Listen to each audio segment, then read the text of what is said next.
Assalamualaikum warahmatullahi wabarakatuh. Yang terhormat Bapak Kiki Ardianto selaku Kadis, yang terhormat Ketua KKI Gugus Jombang dan juga narasumber serta Bapak Ibu undangan.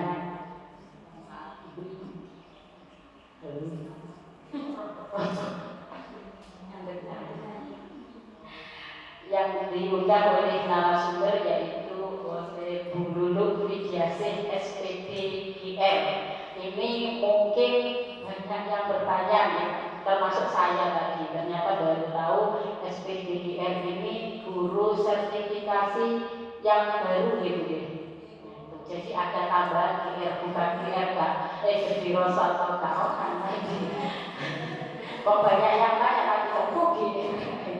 Apa karena dulu penggerak terus dikasih GR gitu ya? Ternyata memang untuk yang lulus sertifikasi yang baru itu ditambahi dengan GR. Nah, gitu. Kalau kita dulu ya, pokoknya ada sertifikat pendidik juga. Ya Bapak Ibu, alhamdulillah ya kita pada hari ini siang ini walaupun mungkin terasa lelah ya dengan capek kita masih diberi kesempatan kesehatan untuk bisa berkumpul dan menghadiri diseminasi aksi nyata yang sekarang ini pasti sudah tidak asing lagi atau aksi nyata kan gitu. Ini adalah salah satu program yang harus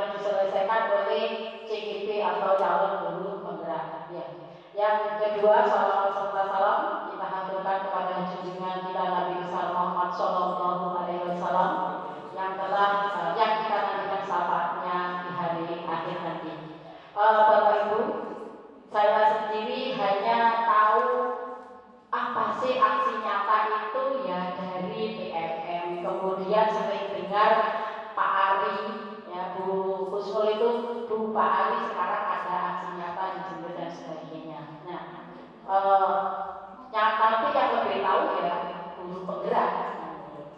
Nah, monggo nanti Bapak Ibu, ini adalah salah program dari pemerintah di mana guru penggerak ini adalah banyak keuntungannya. Ya, kalau jenengan bukan hanya ingin jadi kepala sekolah, ya dulu ya. Jaminannya bukan hanya jadi kepala sekolah, ya, tapi langsung bisa jadi pengawas tanpa menjadi kepala sekolah. Apa Pak ini? Nah, jadi jenengan ini monggo setelah adanya diseminasi dari Bululu itu jenengan coba untuk bisa tergerak. Nah, katanya kalau di guru penggerak itu ada 3 istilah, yaitu tergerak. Sama dengan kita sebenarnya dalam hidup. Kalau kita tergerak hati kita, nah, pasti nanti akan bergerak.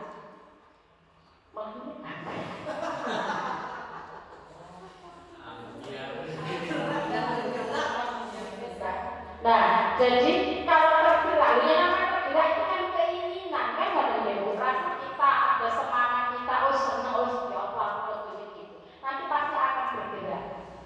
Nah, kalau sudah bergerak, dengan bergerak sana sini pasti akan menggerakkan. Nah, kan gitu. Oke, gitu dulu. Ya, seperti itu. Jadi kalau untuk di SD kami, Rejo itu kemarin ada Pak Mustaqim, ada Bu Husnul sama Pak Hendra. Nah, yang alhamdulillah masih diberi kesempatan langsung lanjut adalah Pak Hendra, tapi sampai sekarang belum ada kapan mulainya. Jadi jenengan kalau mau daftar kalau guru penggerak, saya kira mulai dari sekarang silakan jenengan daftar, toh masih lama prosesnya. Nah, tiap bulan dapat uang Bu yang saya dengar 400.000 gitu. Tapi kan itu hampir tiap bulan loh katanya. Selama 7 kali dari berapa bulan? Enggak, maksudnya CGP ini berapa bulan? 6 bulan Bu. Kalau karyanya 7 kali, ya berarti kan lebih. Saya bilang tiap bulan 400. Pada kali jadi kemudian bukan kemudian jadi kalau itu dikumpulkan kan ya. Jadi 400 kalikan 7 saja sudah 2.800.000. Modalnya nanti panen ya cuma 1 juta sampai 1,5 juta. Bagi duit ya bagi ilmu. Kemudian nanti kalau jenengan sudah lulus, alhamdulillah tidak ada tes menjadi kepala sekolah. Secara otomatis langsung bisa daftar klik menjadi kepala sekolah. Ya, karena jenengan kan calon kepala sekolah. Kalau saya dengan Pak Diki calon pengawas atau calon guru. Kalau nggak jadi pengawas nanti pada masalahnya habis jadi guru ya. Ya, guru saja. Karena memang kami justru aja kalau sudah di kepala sekolah untuk daftar pengawas enggak sudah berat jadi kepala sekolah. Kalau jenengan masih muda, monggo. Ya, pengganti dari kami ini di sini. Ya, jadi sekali lagi ya saya hanya menghimbau panjenengan yang sudah hadir di sini nanti mohonlah untuk bisa mengikuti guru penggerak karena enak saya dengar gerak terus kan ya itu yang disenangi bapak-bapak jadi punya gerak itu sama pagi bersama. Kalau jenengan gerak itu pasti senang sudah kalau enggak ya kalau mau itu pokoknya harus ya. Kemarin malah yang jadi pengawas jujur ada yang tidak jadi kepala sekolah karena beliau guru penggerak langsung klik jadi pengawas. Nah, kan enak ya nggak jadi kepala sekolah langsung jadi pengawas. Nah sopo sing diawas itu kita kan gitu. Kalau saya sudah pernah menjadi pengawas makanya jadi pengawas tapi pengawas uang. Ya, saya kira nanti mohon apa yang disampaikan oleh Bu Lulu ya, jangan benar-benar dipahami ya, diperhatikan. Nah, terus tadi ini ada yang tidak mau datang atau aku enak. Kalau ada undangan, saya harap itu jenengan datang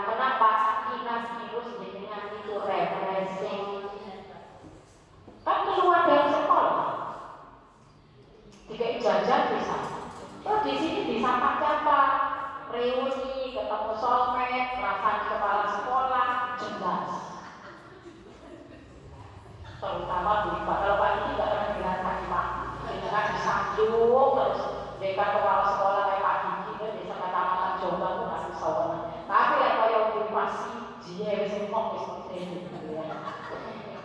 Tapi ya nggak apa-apa. Tapi demi kebaikan nggak apa-apa. Kan dirasanya itu malah sowan saya motivasi buat mereka.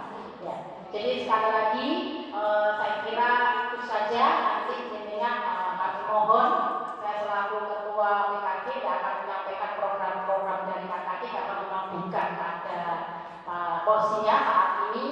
Jadi saat ini adalah diseminasi aksi nyata penerapan budaya positif. Budaya positif ini apa?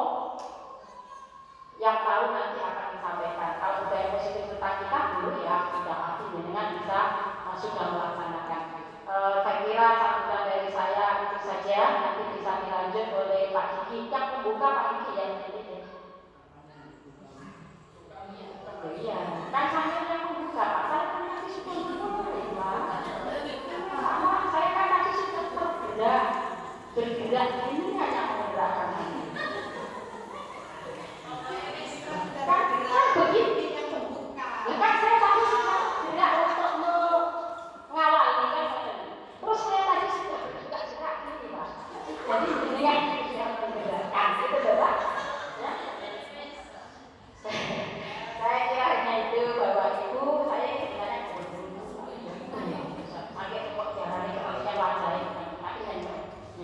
jadi saya kira dari saya tentang saya seperti itu saja. Nanti biar dihadir oleh Bapak Ketua KKS dan bisa langsung dimulai nanti oleh guru. Mohon maaf jika ada kata-kata saya yang mungkin tidak berkenan di jenengan. Sekali lagi saya mohon maaf. Billahi taufiq wal hidayah. Wassalamualaikum warahmatullahi wabarakatuh.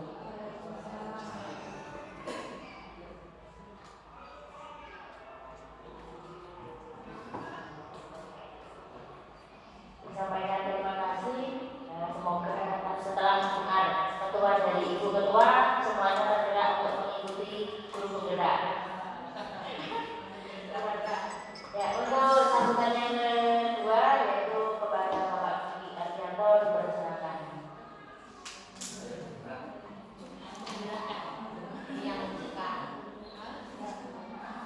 Assalamualaikum warahmatullahi wabarakatuh. Waalaikumsalam warahmatullahi wabarakatuh. Kalau ya ada yang hilang? Silakan. Yang terhormat Ibu Ketua PKK Khusus 1 Jombang, yang terhormat Ibu Lulu Tiasih, wajah lama dengan desain baru karena dulu ini lama di Jombang, kemudian merantau di pinggiran, sekarang kembali lagi di Jombang. Tidak tahu kenapa suka Jombang, tolong jangan tertawa. Tidak tahu saya kenapa suka di Jombang, mungkin di Jombang ini banyak temannya gitu. Saya ucapkan selamat datang yang terhormat Bapak Ibu Guru Pilihan se-Gugus Jombang.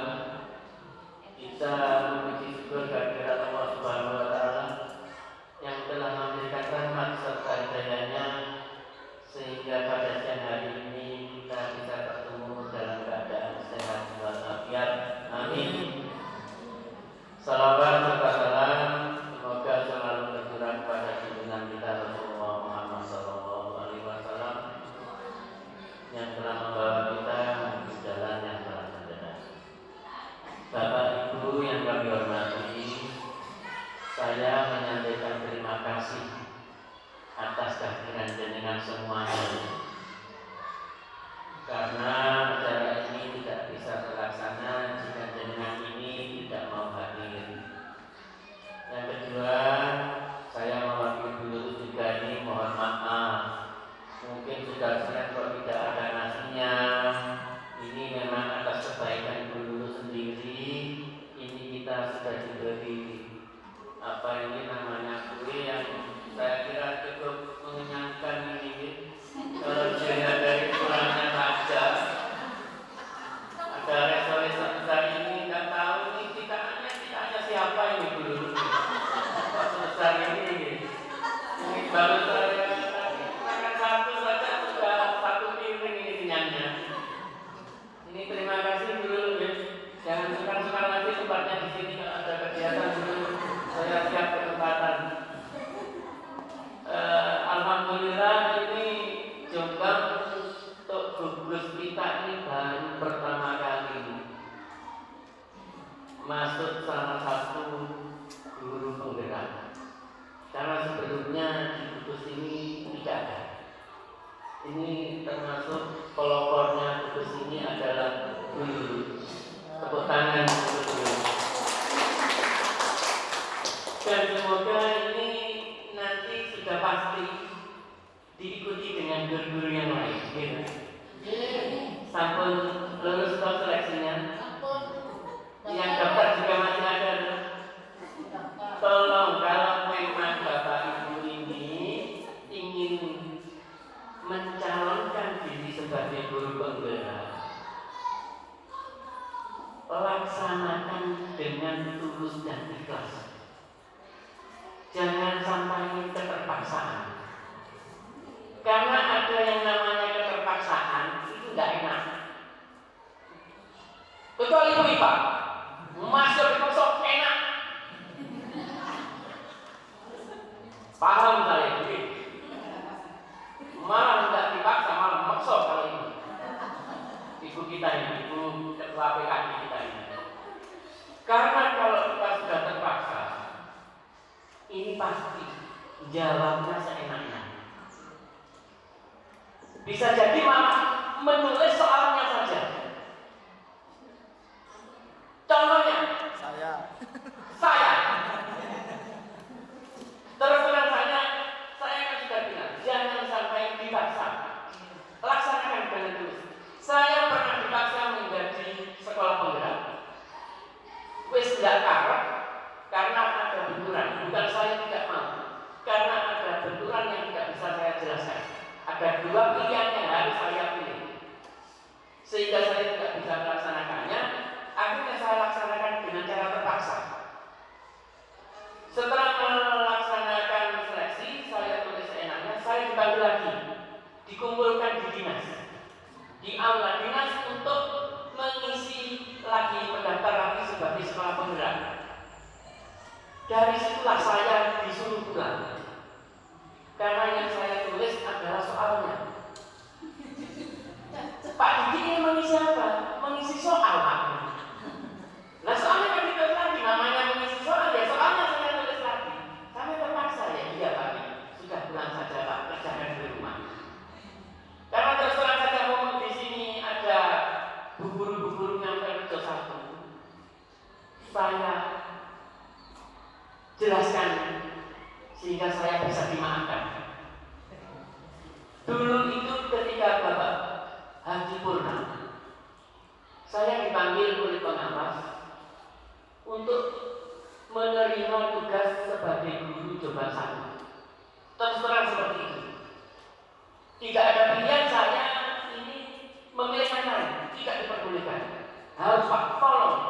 Kalau sudah Bapak pengawas sudah minta seperti itu, saya tidak bisa menolak. Sebetulnya saya masih dinas di mana saja, meskipun di mana saja, saya siap. Karena nampel itu belum selesai, ada dua pilihan yang sulit saya pilih, dan satu ini harus saya lepas, sehingga saya harus memilih Jombang 1. Tetapi ada satu tugas kewajiban saya yang harus saya gugurkan. Saya harus menggugurkan sekolah penggerak di Nampel. Saya mohon maaf yang sebesar-besarnya kepada Bapak Ibu guru Nampel yang ada di sini sekarang. Karena tidak ada pilihan lain. Bagaimana saya, kalau saya menjadi guru penggerak, sekolah penggerak di Nampel, saya tidak bisa di Jombang 1. Di Jombang 1 itu bukan karena saya ingin ke sini, tidak. Karena suatu pilihan yang tidak dijelaskan oleh Bapak Pengas, saya harus di Jombang 1. Satu-satunya sekolah induk yang lama ada di Jombang adalah Jombang 1, makanya saya harus di sini. Tidak ada pilihan seperti itu, sehingga saya mohon maaf yang sebesar-besarnya kepada Bapak Ibu guru yang ada di Nampel 1 seperti itu. Terima kasih. Sehingga saya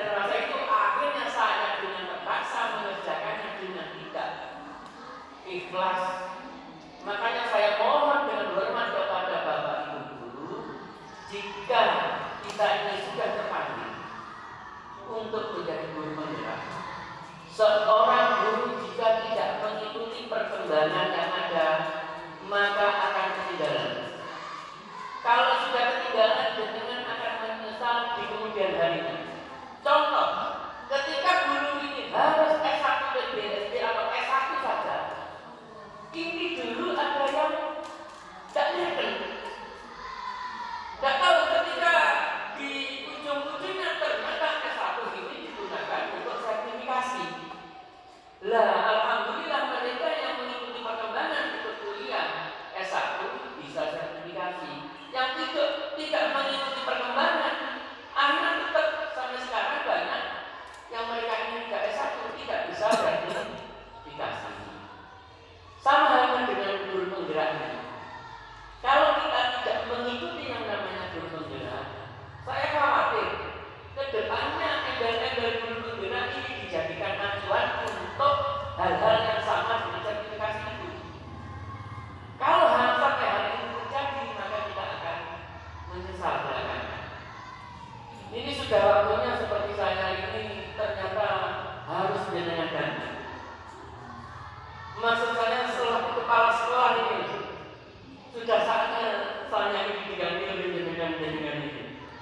Ternyata sudah berat, cukup berat beban yang harus kami lakukan setelah kepala sekolah ini memang harus diganti. Karena kami ini banyak ketinggalannya. 6 tahun itu ternyata dirasa cepat, tapi ternyata berat. Kalau kita tidak mau introspeksi diri, tidak mau tahu kekurangan kita, hanya asal-asalan saja, ya enak. Tetapi kalau kita benar-benar mau menjadi seorang kepala sekolah, luar biasa beratnya. Kalau jenengan yang menjadi, saya yakin mampu. Karena itu cita-cita saya bukan menjadi pengawas Pak. Saya hanya cita-cita ingin menjadi guru saja. Di hadapan Bu Heni, di hadapan siapapun, ketika orang pun, saya bilang cita-cita saya ingin menjadi. Karena apa? Memang luar biasa. Kalau kita ini melaksanakan tugas dan kewajiban kita ini dengan tulus ikhlas, tidak ada embel-embel yang lain, itu sebetulnya berat. Tetapi ketika tugas yang berat ini sudah kita laksanakan dan bisa berhasil, itu adalah ibadah dan kepuasan luar biasa yang kita miliki seperti itu. Bapak Ibu yang kami hormati,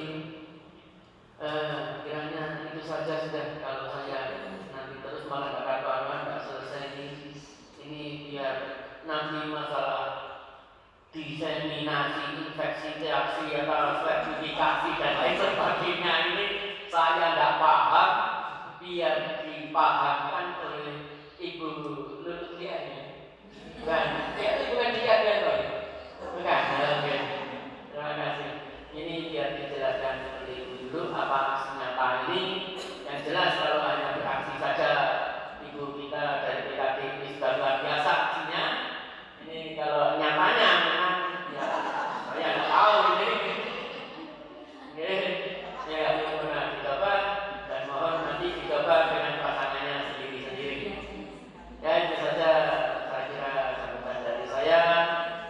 Sekali lagi semangat untuk Bapak Ibu guru, jadilah guru penggerak, jadilah pengawas, kemudian nanti aktifkan ilmu yang kita miliki untuk anak didik kita sehingga kita ini khususnya di lulus kita ini menjadi lulus yang bermutu. Terima kasih. Saya akhiri. Wassalamualaikum warahmatullahi wabarakatuh.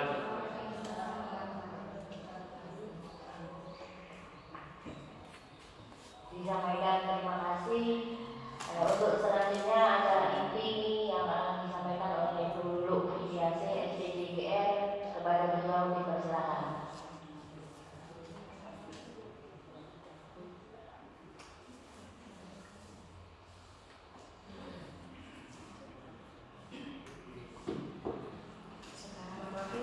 Assalamualaikum warahmatullahi wabarakatuh. Waalaikumsalam warahmatullahi wabarakatuh. Yang saya hormati Bapak Gigi Adrianto selaku KKKS Gubus Jombang, Ibu Munifah selaku Ketua PKD Gubus Jombang, dan Ibu Anita selaku Ketua KKD Jombang, beserta rekan Dewan Guru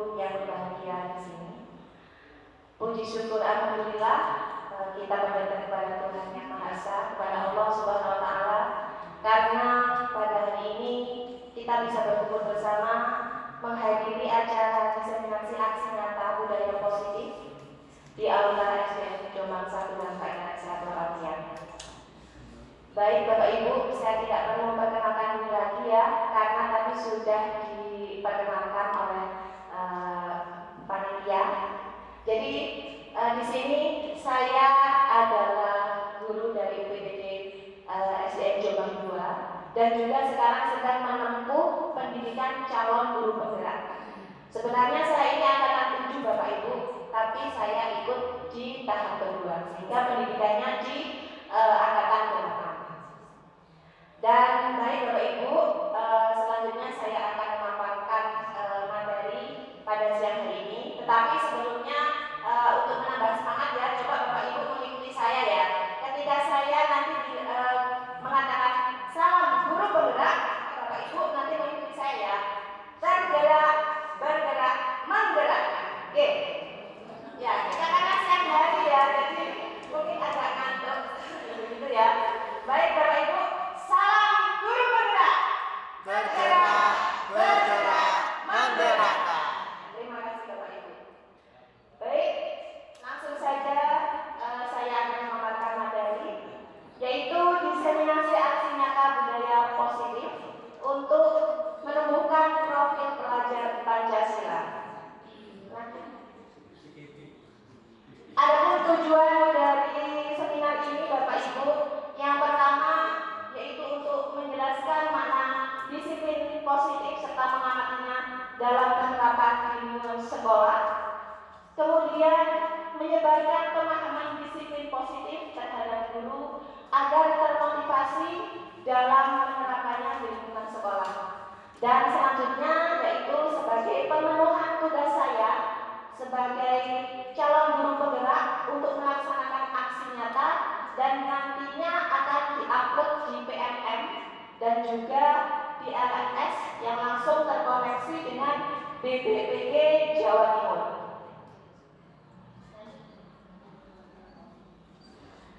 Budaya positif.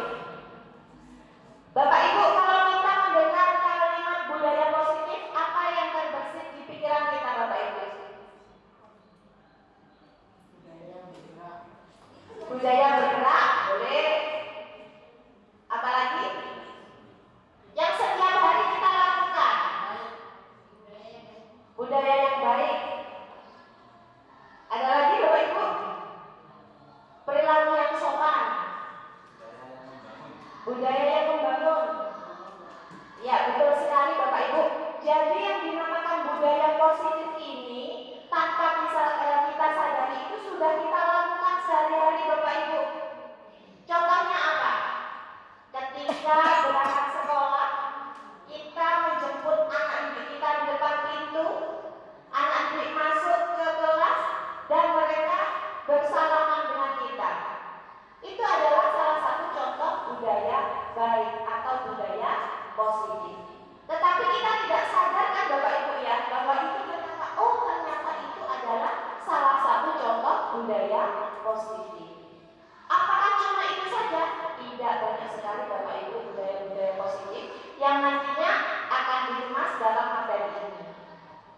Ini ada beberapa konsep budaya positif, yaitu perubahan paradigma belajar, disiplin positif, motivasi perilaku manusia, serta kebutuhan dasar, posisi kontrol restitusi, keyakinan kelas, dan segitiga restitusi. Ini materi yang nanti akan saya sampaikan kurang lebih 60 menit ke depan Bapak Ibu.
Belum tentu Bapak Ibu ya.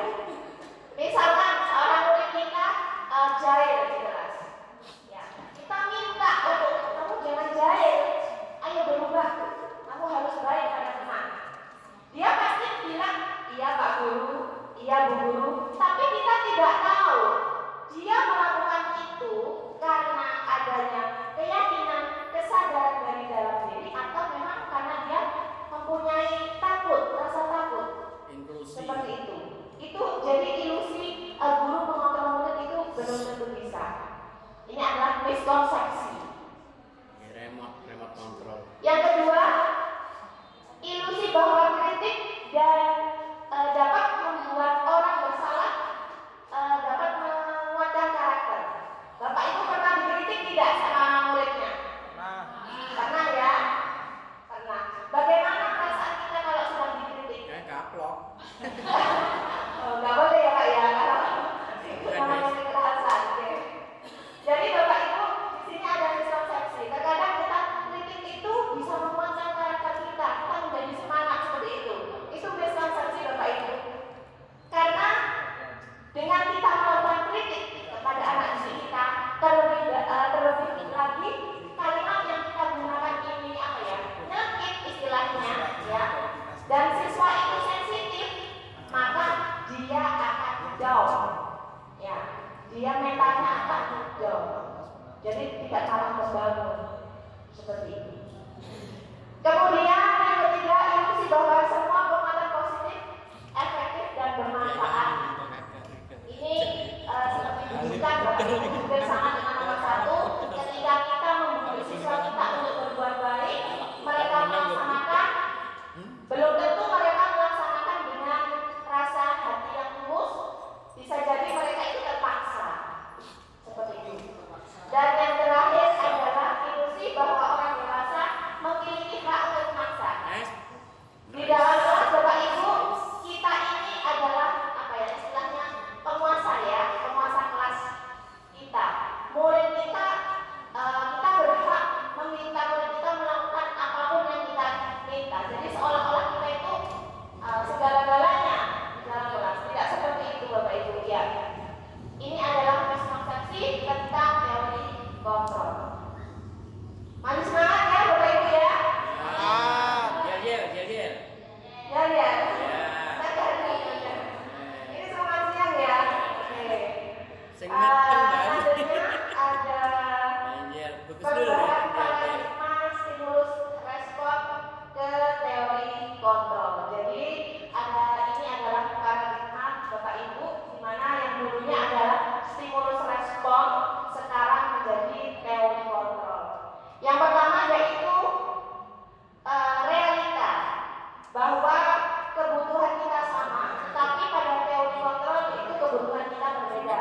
Seperti yang saya sampaikan tadi bahwa setiap murid itu mempunyai kebutuhan yang berbeda, sehingga kita harus bisa memenuhi kebutuhan siswa tersebut di dalam suatu proses pembelajaran.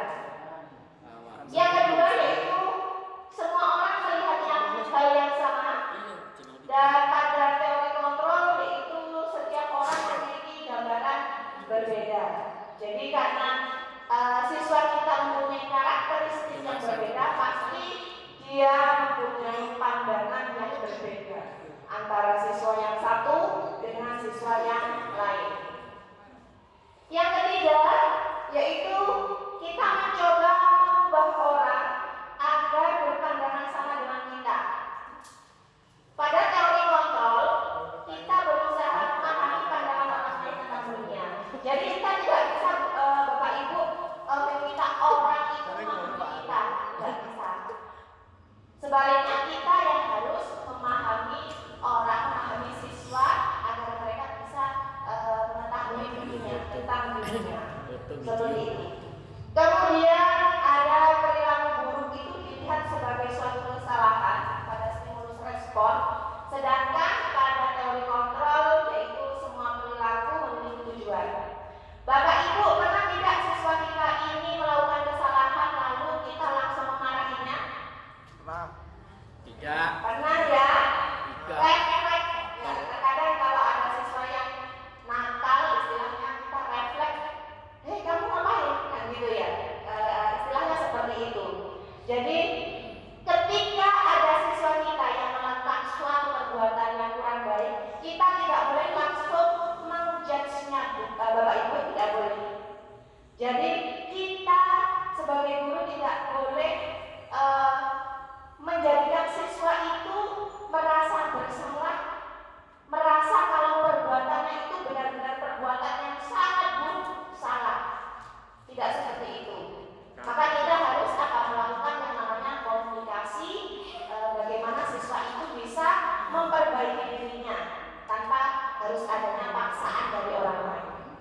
kadung wis. Udah terlanjur. Ya, kalau sudah terlanjur kita kan hari ini mulai mungkin sama-sama belajar ya. Saya juga belajar Bapak Ibu nanti mungkin besok bisa dipraktekkan. Langsung berubah gitu mungkin ya. Oke. Lanjut.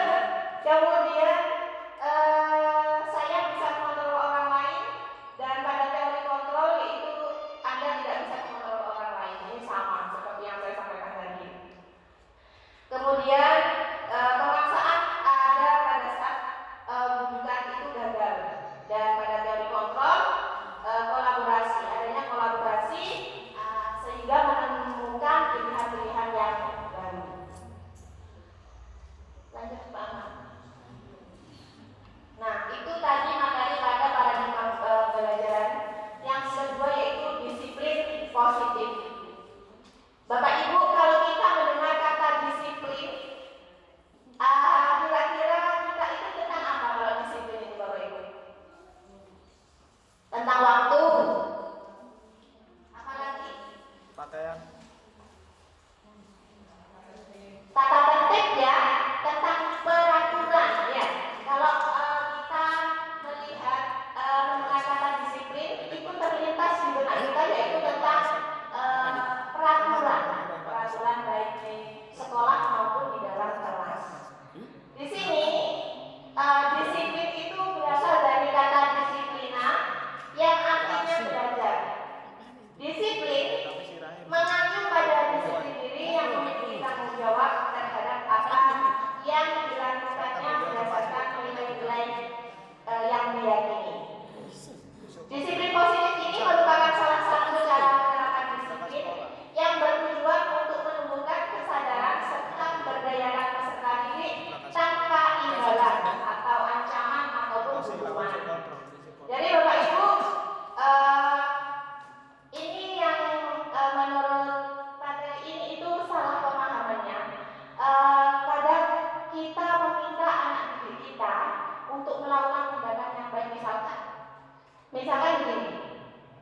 Nanti anak-anak siapa yang bisa mengerjakan pekerjaan dan selesai dapat 100, nanti ibu guru kasih hadiah seperti itu ya. Kita sering kan memberikan reward seperti itu. Ternyata ini tidak boleh Bapak Ibu, karena ternyata dengan reward anak itu kreativitasnya akan mati seperti itu. Jadi kita tidak boleh sering memberikan reward. Misalkan dikasih hadiah Pak, itu tidak boleh ternyata Bapak Ibu. Karena anak-anak akan tergantung. Mereka akan berpikir, oh iya, aku mau mengerjakan PR, besok biar aku dapat misalkan permen dari guru, dari Pak Guru. Berarti itu mereka kira-kira itu mereka dari dalam dirinya apa tidak keinginan seperti itu Bapak Ibu? Tidak, itu tidak berasal dari keyakinannya, tetapi dari iming-iming mendapatkan permen. Nah kalau seperti itu berarti motivasi anak untuk mengerjakan PR supaya dapat 100 itu berasal dari luar atau motivasi ekstrinsik. Yang kita tanamkan yaitu anak-anak mempunyai motivasi yang berasal dari dalam, intrinsik. Jadi anak didik itu benar-benar menyadari bahwa dengan mengerjakan PR maka selain saya mendapatkan ilmu, juga pasti nanti ilmu itu akan bermanfaat untuk saya. Entah itu dikasih reward, kasih hadiah atau tidak, mereka tidak akan menganggap itu semua. Jadi itu keyakinan dari dalam diri. Dan sebagai pendidik tujuannya kita adalah menciptakan peserta didik yang memiliki disiplin diri sehingga mereka bisa berperilaku mengacu kepada nilai-nilai kebajikan universal dan memiliki motivasi intrinsik dalam perubahan ke arah yang lebih baik. Di sini ada nilai-nilai kebajikan universal Bapak Ibu. Apakah itu nilai-nilai kebajikan Bapak Ibu? Jawaban kan pinter tak. Nilai-nilai kebajikan. Pak Nilai-nilai Yai. yang baik. Nilai kebajikan Pak Yai pinter jawab. Aku gak paham. Nilai yang disepakati. Jadi kita sudah melakukan nilai-nilai kebajikan atau belum Bapak Ibu kalau di sekolah? Sudah, pasti sudah. Hanya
Oke, lanjut kemudian tentang kebutuhan dasar manusia Bapak Ibu.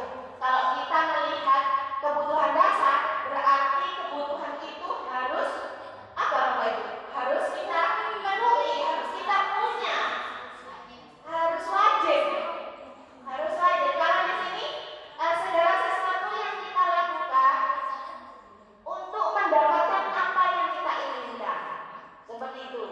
Dan seluruh tindakan yang kita lakukan memiliki tujuan tertentu dan semua usaha terbaik yang kita lakukan adalah dalam rangka agar kebutuhan dasar kita terpenuhi dengan baik. Ini adalah kebutuhan dasar. Dan kebutuhan dasar manusia itu ada 5. Nah, ini adalah kebutuhan dasar manusia Bapak Ibu. Kita yang pertama adalah bertahan hidup. Pasti kita mempunyai kebutuhan dasar untuk bertahan hidup ya. Ya. Bertahan hidup dengan bagaimana? Pasti dengan makan, minum obat.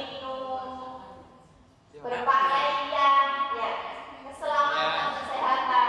Itu saya rasa kita sudah paham. Minum obat. Minum obat. Ya, tanya Bu Iva kalau Iya, ingin bertahan betul. hidup itu. Minum obat itu Bu Iva. Iya. Bisa bertahan betul. hidup itu. Oke Bapak Ibu, salam bergerak, bergerak. Oke. Jadi, iya, kita bergerak, menggerakkan, gitu ya. Menggerak 5 menit ber. Oke, lanjut ya. Yang kedua yaitu kasih sayang dan rasa diterima. Nah, ini Bapak Ibu, terkadang di kelas kita itu ada siswa yang aneh. Menurut kita aneh, ada tidak pernah ya? Karena siswa saya sendiri itu ada yang menurut saya itu aneh. Dan mereka itu terkadang dijauhi oleh temannya. Disuruh bekerja berkelompok. Itu mereka duduknya berjauhan. Nah, mereka itu butuh yang namanya rasa diterima dalam kelompok, tidak dikucilkan. Itu salah satu kebutuhan dasar juga Bapak Ibu. Apalagi pada siswa. Kemudian yaitu penguasaan, termasuk harga diri, kemudian keinginan untuk dianggap, memimpin, berprestasi. Ini adalah pada komponen penguasaan. Kemudian yang keempat yaitu kebebasan. Nah, ini mandiri, memiliki pilihan, mencoba hal baru dan mampu mengendalikan diri. Ini kebebasan. Kemudian yang terakhir kesenangan. Nah, kalau ini enak ini ya, yang kesenangan ini. Jadi seperti bermain, humor, antusias untuk membuat tertawa. Jadi anak-anak kita, bahkan kita sendiri juga butuh yang namanya kesenangan, biar tidak sepanen ya Bapak Ibu ya. Bermain, ya betul, bermain. Apalagi kalau mungkin saya sendiri ibu biasanya menyanyi. Kadang kita berumpi ya, kalau biasanya berumpi itu bisa menggunakan stres mungkin ya Bapak Ibu ya. Main-mainnya Tambah dosa tapi ya. Tapi mungkinnya kalau misalkan berdiskusi untuk mau mengikuti CGP ini ya tidak berdosa ya. Oh iya. Iya. Lain Gitu. main-main ya. Oke, itu nanti mungkin di belakang layar.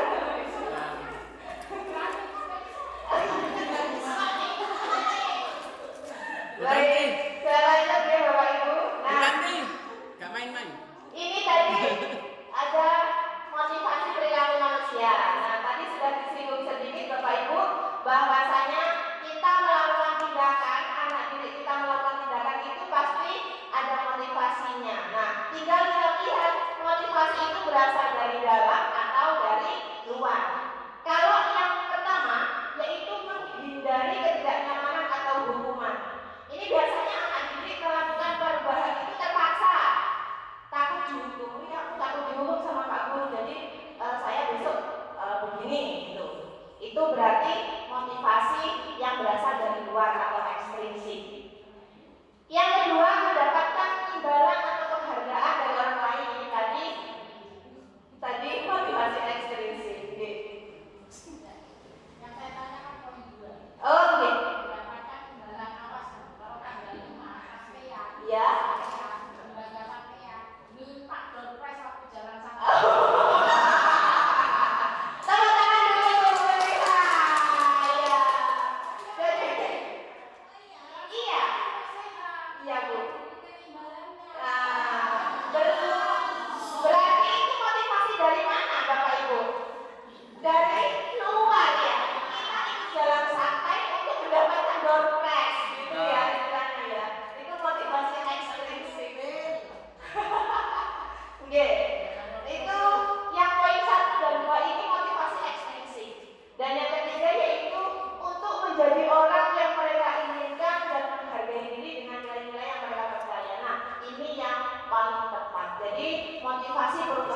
perilaku manusia ini harus didasari dari motivasi intrinsik yang berasal dari keyakinan diri, bahwa perubahan yang mereka lakukan itu semata-mata karena mereka mempunyai nilai-nilai keyakinan yang harus dilakukan agar menjadi lebih baik lagi. Lanjut.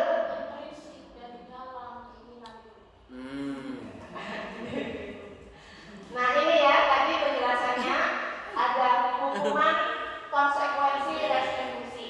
Nah hukuman itu apa Bapak Ibu? Sanksi. Tidak akan pernah kita menghukum anak didik kita. Pernah ya. Tapi mungkin biasanya tidak mengajar PS, disuruh lari di lapangan, misalkan seperti itu ya. Itu hukuman. Jadi kalau hukuman itu terlibat dengan fisik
manajer ini adalah posisi yang paling baik dilakukan sebagai guru agar kita bisa memilih melakukan tindakan dengan sebijak-bijaknya kepada siswa kita.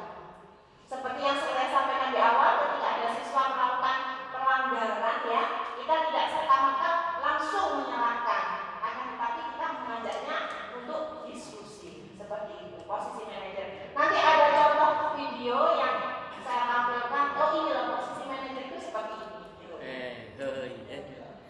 Lanjut. Nah ini ada contoh penerapan posisi kontrol guru, di mana di sini ada satu kasus Bapak Ibu, ada siswa yang tidak memakai atribut lengkap pada saat upacara. Ini contoh kasusnya. Kalau sebagai penghukum bisa mereka diminta untuk hormat pada bendera selama 1 jam. Ini posisi penghukum. Kemudian untuk posisi pembuat rasa bersalah itu baru kalimat berapa kali Bu Guru ingatkan kamu, tetapi kamu selalu mengecewakan guru. Ini membuat rasa bersalah. Kemudian teman, nah ini teman, ayo dong ikuti aturan sekolah. Ini teman, karena akrab, bahasanya bisa gaul gitu ya. Ayo bro, gitu ya biasanya ya. Kemudian memantau, kamu sudah melanggar peraturan sekolah, kamu tahu konsekuensinya, ini memantau. Dan kalau manajer ini menggunakan kata-katanya dengan sebaik-baiknya, yaitu contohnya, apakah kamu tahu kesalahanmu? Kita gali dulu agar anak itu tahu apa tidak sebenarnya kesalahannya itu seperti apa. Kesalahan yang dibuat itu benar-benar salah atau memang tidak, seperti itu. Dan bagaimana cara kamu menyelesaikannya. Setelah anak-anak kita tanya ternyata tahu permasalahannya atau kesalahannya itu seperti apa, anak-anak kita bimbing untuk bisa menyelesaikan permasalahannya. Ini adalah posisi manajer. Lanjut. Selanjutnya yaitu keyakinan kelas.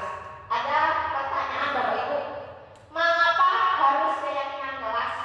Mengapa bukan peraturan kelas? Mengapa Bapak Ibu? Mungkin ada yang sudah tahu? Pak Kusnanto. Jawab kok. Kita pasti punya peraturan kelas ya Bapak Ibu ya. Peraturan sekolah juga punya. Tetapi mengapa harus keyakinan kelas atau keyakinan sekolah? Mengapa tidak peraturan Bapak Ibu?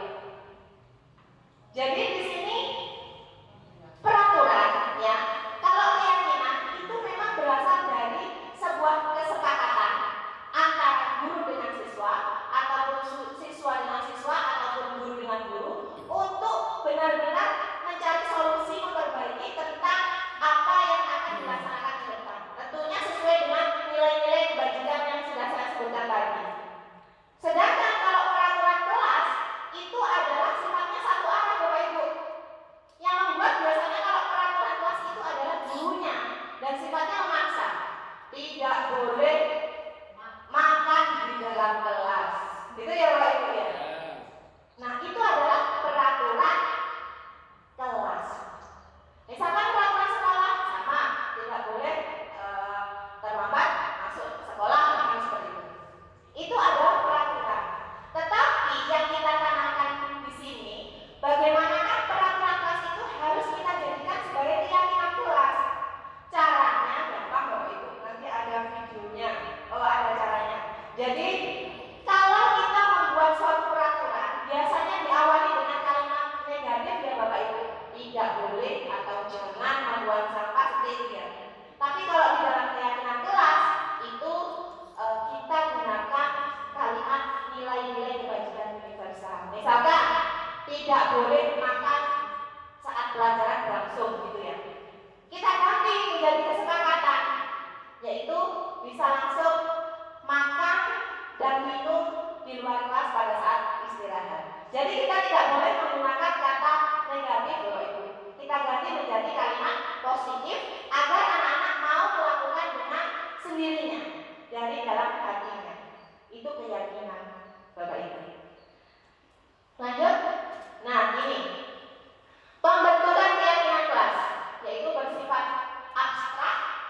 Lanjut.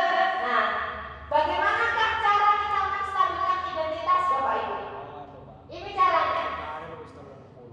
Ada beberapa kalimat yang bisa kita sampaikan kepada anak didik kita.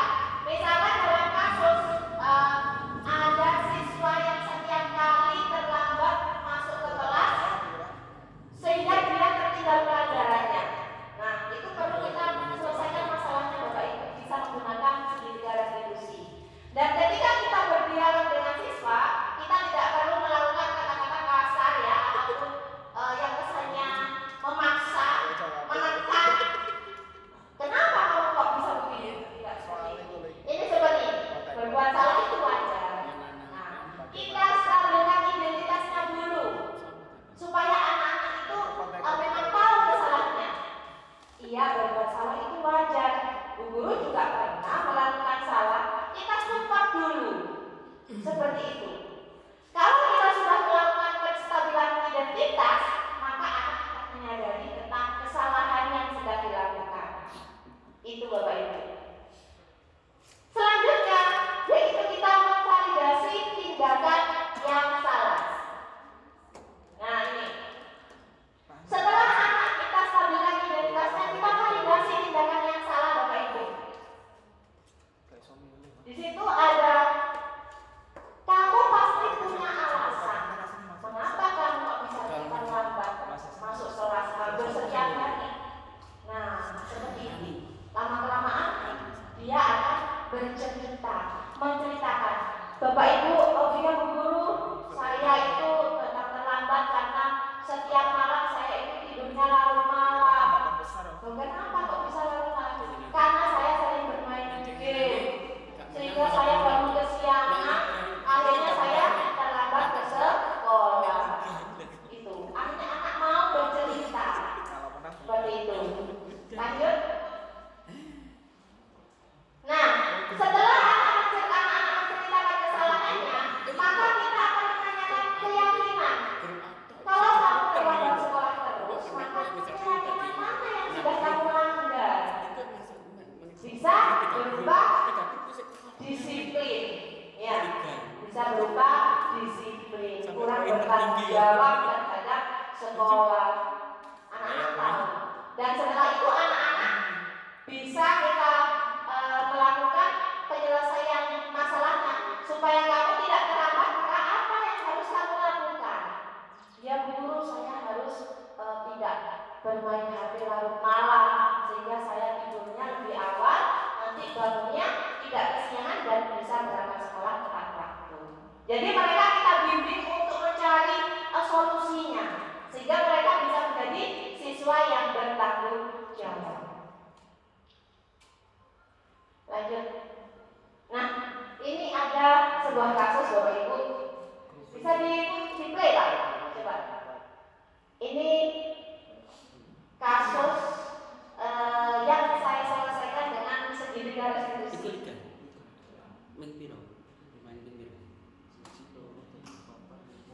Itu tadi videonya anak itu tadi bisa di play. Atau kemarin jelas di proses satunya ada kasus menggebrak meja. Ini Mas.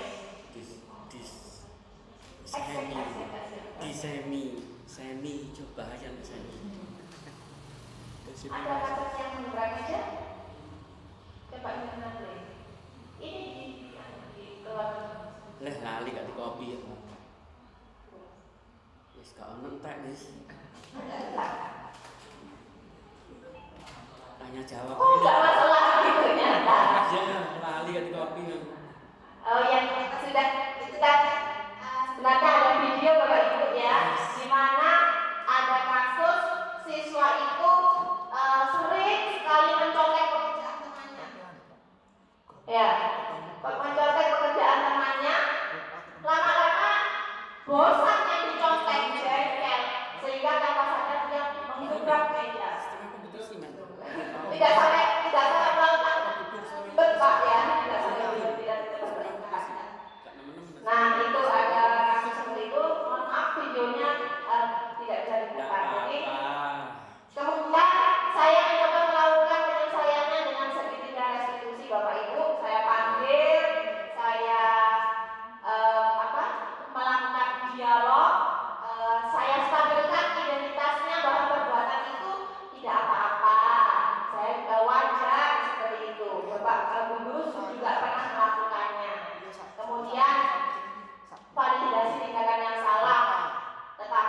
perbuatan itu salah dan kamu melakukan langkah apa untuk memperbaikinya. Kemudian saya lanjutkan Bapak Ibu, tadi karena videonya tidak bisa dibuka ya. Ini penutupnya dan atas sedikit restitusi ini adalah tadi poin terakhir pada materi ini. Sayang sekali Bapak Ibu, jadi kita tidak bisa melihat bentuknya seperti apa. Tapi nanti Bapak Ibu misalkan ingin melihat, boleh mungkin seperti apa contoh kasusnya dulu boleh. Nanti kita sama-sama sharing karena di sini saya juga belajar. Kita sama-sama belajar Bapak Ibu, bukan berarti setelah ini menggurui panjenengan semua, tidak. Kita sama-sama saling belajar. Jadi masih banyak kekurangan pada diri saya Bapak Ibu sama. Dan pada tahap penutupnya yaitu di sini dalam penerapan program disiplin positif hendaknya guru memiliki standar kepribadian profesional dan sosial, baik di mana guru mampu merefleksikan dirinya dalam posisi kontrol saat ini, bagaimana perjalanan dirinya sebagai among atau manajer yang menuntun murid menjadi insan yang mandiri dan merdeka belajar serta bertanggung jawab. Nah, Bapak Ibu, itu tadi materi yang saya sampaikan. Untuk selanjutnya saya kembalikan kepada moderator. Terima kasih. Saya akhiri. Wassalamualaikum warahmatullahi wabarakatuh.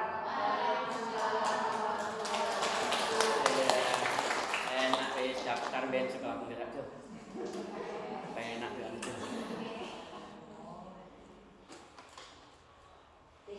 Terima kasih. Dora. Semoga ilmunya bermanfaat bagi kita semuanya. Amin.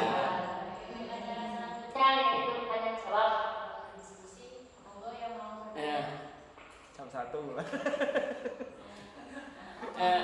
Monggo. Ya.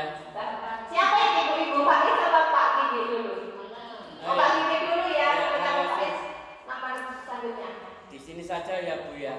Oke. Enggak usah ke depan ya Bu. Oh iya, monggo Pak. Makasih. Sudah. Maaf Bu. Oke, monggo. Begini, saya paham biasanya namanya kegiatan aksi nyata ini kadang tidak sama dengan apa yang kita sampaikan. Contohnya begini, apa yang kita sampaikan secara teori terkadang kita praktekkan ini sulit.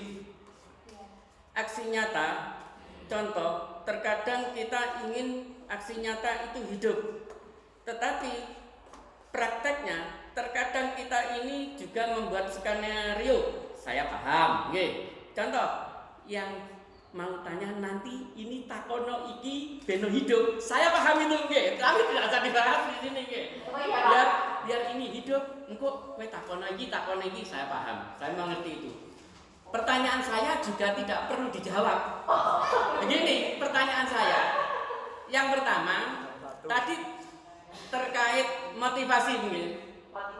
Terkait motivasi sama, teori dengan praktek itu berbeda.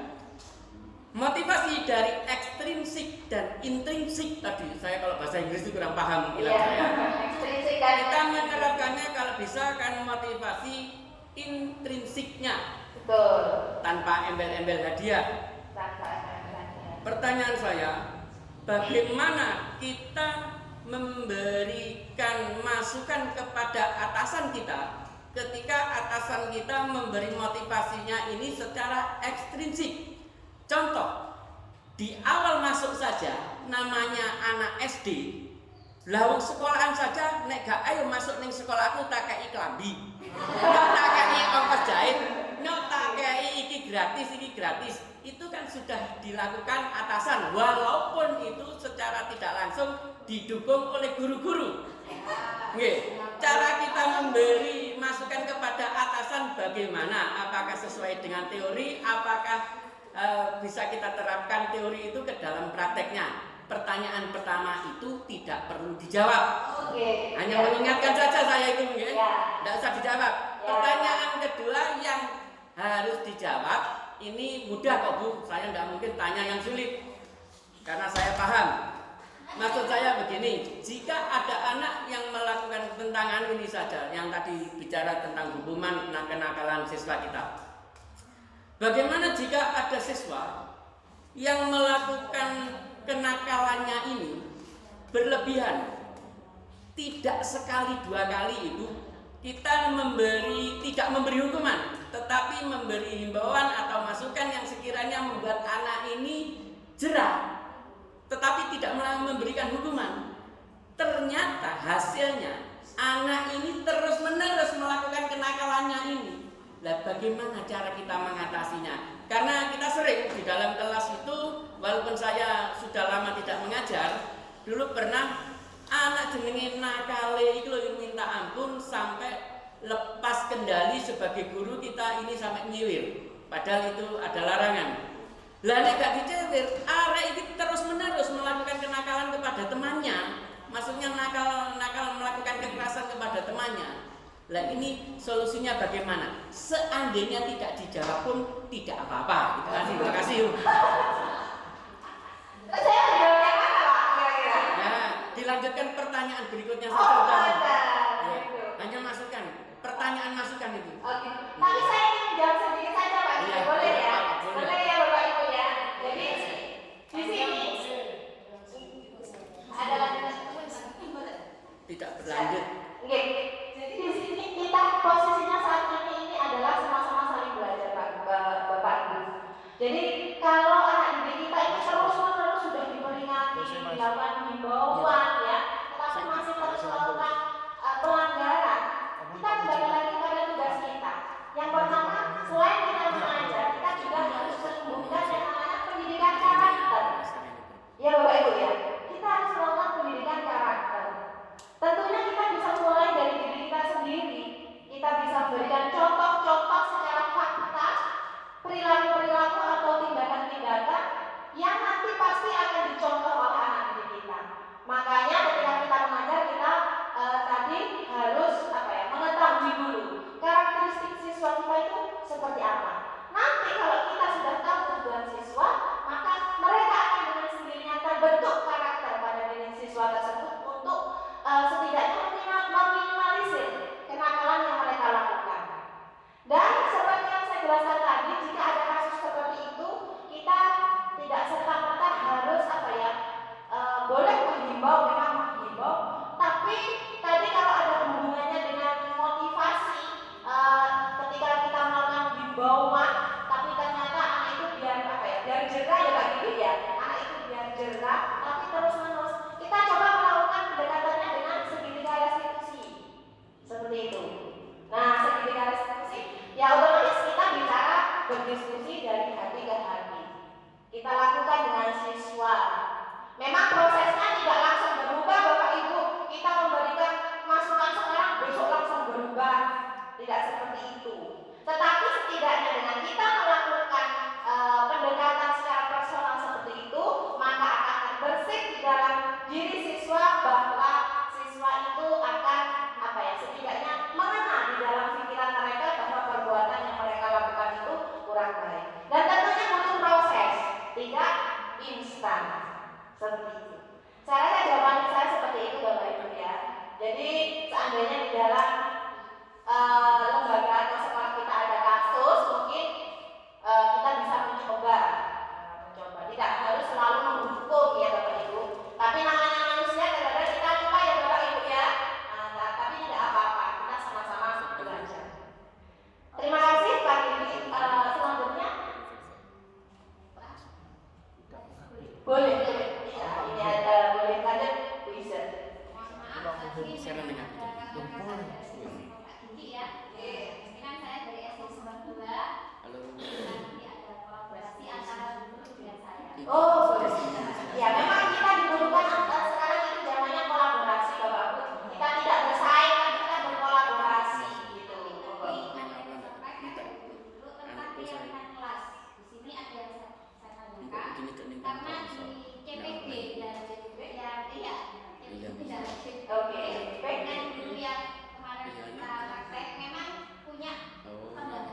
satu-satu.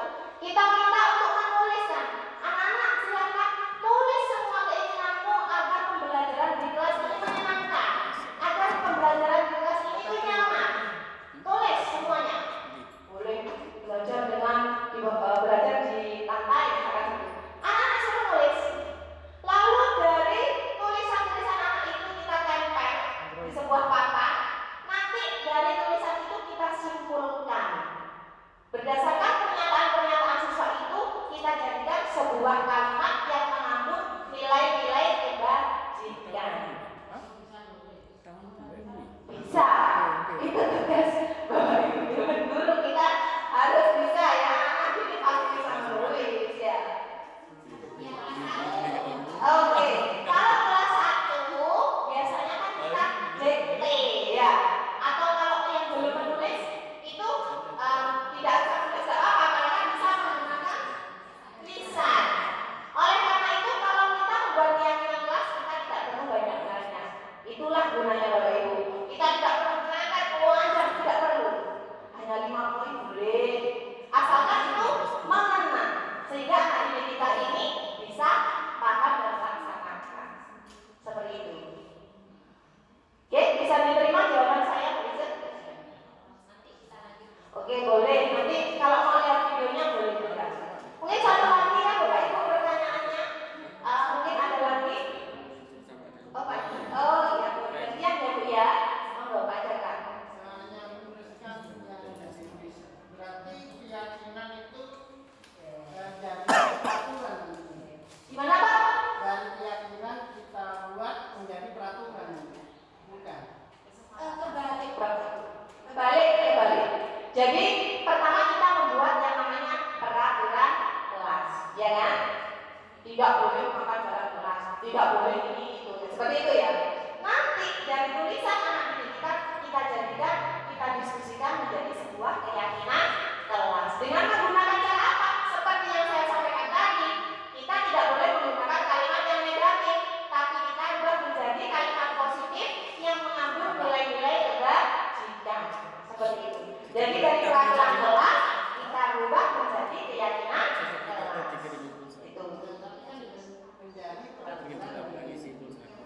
Dari keyakinan itu dari peraturan menjadi peraturan untuk anak-anak umat itu. Bukan peraturan Bapak. Jadi pertama kita membuat peraturan ya. Memang seolah-olah itu peraturan ya. Tapi itu ternyata peraturan yang dibuat menjadi sebuah keyakinan agar anak didik itu melakukan apa yang sudah disepakati. Karena beda. Kalau peraturan itu yang membuat bu guru biasanya atau Pak Guru. Terus apa kata Pak Guru saja kalau peraturan. Sifatnya satu arah, memaksa. Terkadang anak didik tidak maksudnya saya cuma ini kan gitu ya. Mereka merasa bosan. Kan sekarang sistemnya berbeda belajar Bapak. Ya. Jadi kita merdeka dalam belajar, memberi kesempatan anak untuk berekspresi. Salah satu contohnya membuat keyakinan anak seperti itu. Jadi bukan keyakinan, bukan peraturan kelas dirubah menjadi keyakinan terus dirubah dari peraturan lagi, tidak seperti itu. Jadi iya. Berarti menjadi peraturan, kan dirubah peraturan dari keyakinan itu menjadi peraturan untuk dia. Kesepakatan, lebih tepatnya kesepakatan. Tadi enggak, jadi keyakinan betul. Jadi bukan peraturan tapi kesepakatan karena melihat dari definisi keyakinan kelas sendiri itu kan sebuah dialog, diskusi. Bagaimana kalau kita berdiskusi kita menumbuhkan yang namanya kesepakatan kan ya? Iya betul. Jadi kesepakatan yang berasal dari sebuah peraturan seperti itu. Tidak ada paksaan. Sifatnya memaksa, kita yang membuat. Harus. Saya menyampaikan cara anak sama yang membuat peraturan anak-anak yang membuat, Ye. yang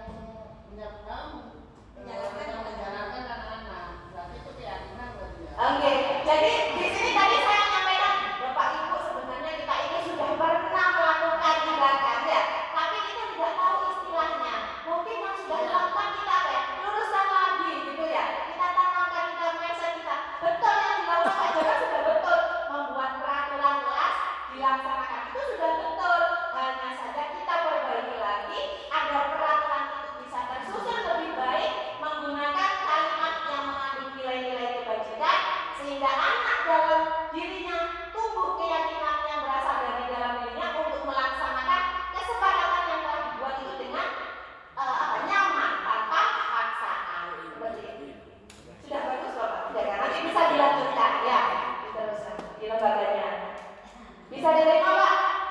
Oke, terima kasih. Mungkin yang terakhir ya Bu ya. Yang terakhir dulu.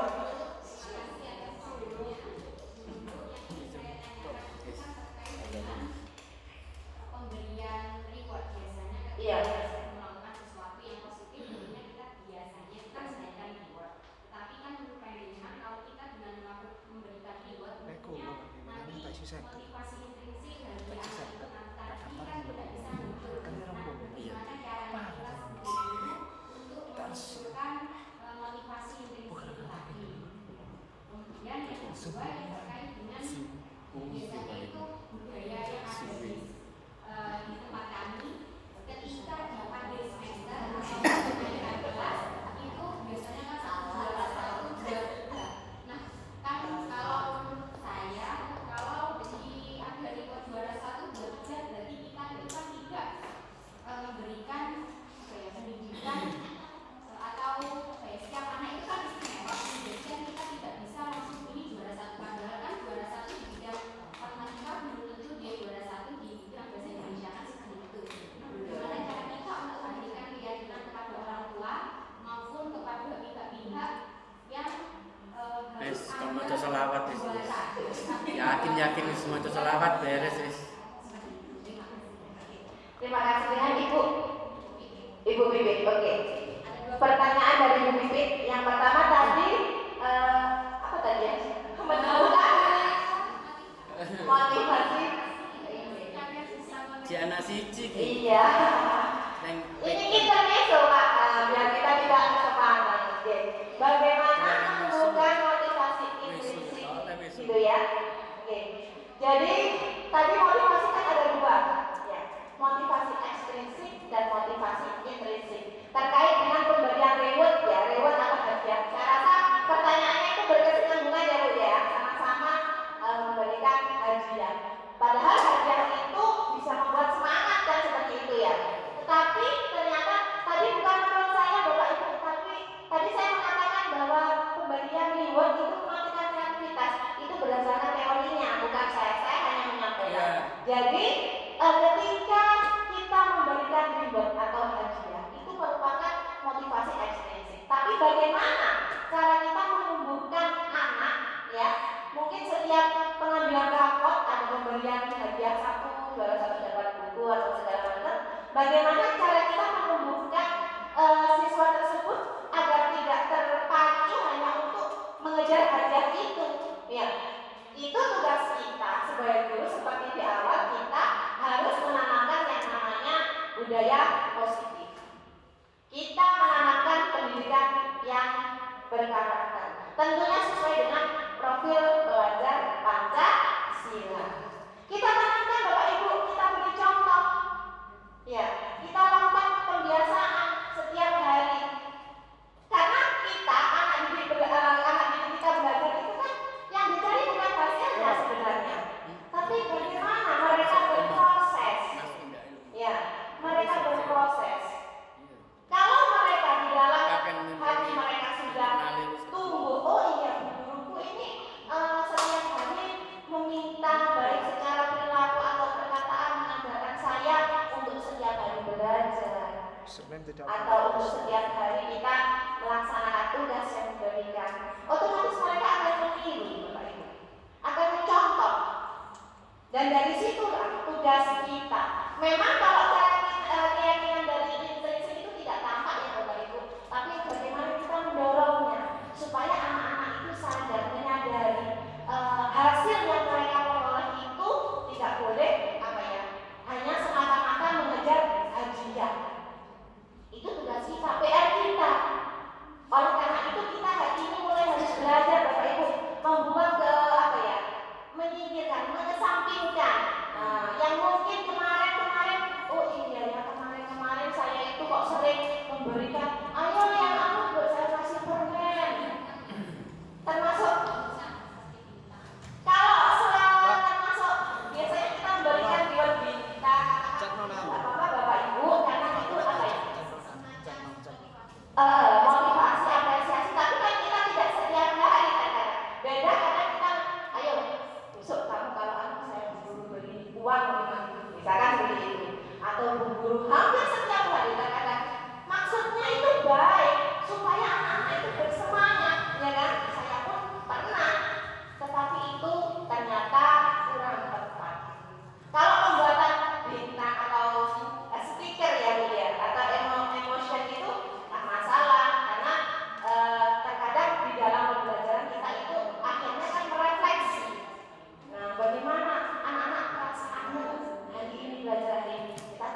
Dan kita itu sekarang tidak boleh Bapak Ibu ranking 1, ranking 2 itu tidak boleh.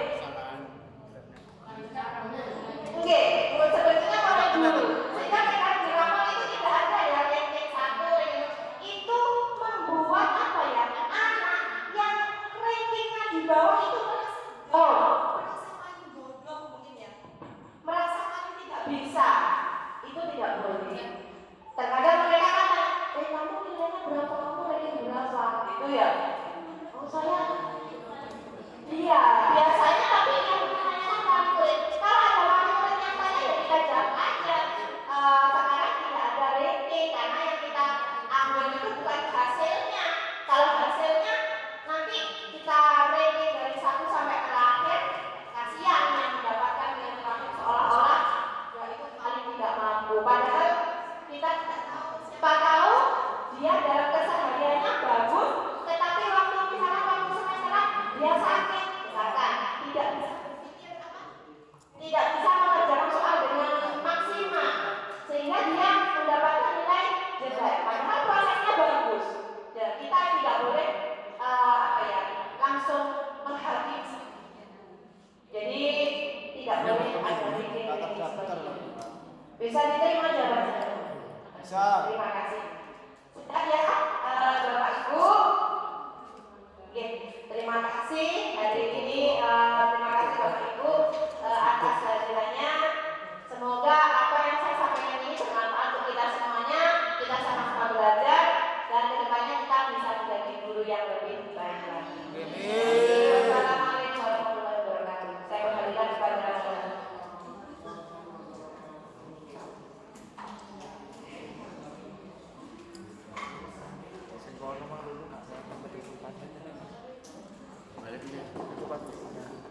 demikian tadi acara yang telah kita lalui, semoga bermanfaat bagi kita semuanya. Untuk acara lain yaitu penutup, marilah acara ini kita tutup dengan bacaan salam bersama-sama.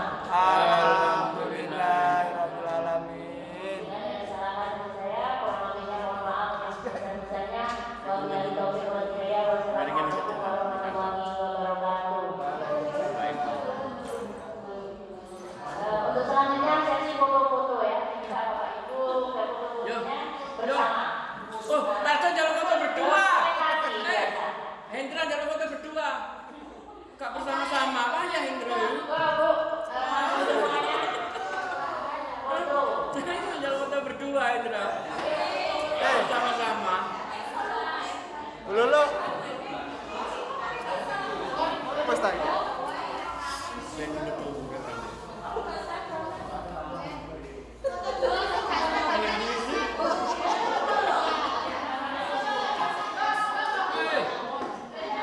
Lulu. Matikan ini. Matikan. Jarno. Jarno ini.